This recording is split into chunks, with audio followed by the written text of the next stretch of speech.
करीम साहब, खुश आमदीद। आज यहाँ कैसे आना हुआ आपका? कोई खास काम तो नहीं आपको? बहुत हो गया बस एपिक, ऐसा क्यों कर रही हो तुम मेरे साथ? चाय, कॉफी, कोल्ड ड्रिंक या और कुछ? एपिक, शर्त के मुताबिक 2 दिन रह गए और तुम्हें मुझसे मोहब्बत नहीं हुई। अब तुम मेरे मरने का इंतजाम करो।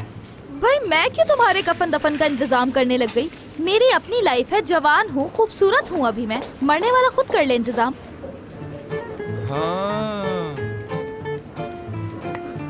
हाँ मैं समझ गया बात। तुम ये कह रहे हो ना कि 1 महीना काफी नहीं था हमारी दोस्ती को? बिल्कुल, तुम टाइम आगे बढ़ाओ। मैं तो कहता हूँ कि 6 महीने बल्कि 1 साल कर लो। बिल्कुल ठीक सोचा, ऐसा ही करो। 1 साल के बाद तो खुद ही हाँ हो जाएगी। ऐसा कुछ नहीं होने वाला करीम। अच्छा 1 और महीना दे दो। 2 दिन बाद सब खत्म। हाँ, देखो मेरा दम घुट रहा है पैक। क्या हो गया है? क्या ड्रामा है ये? हर वक्त के तुम्हारे नाटक होते हैं।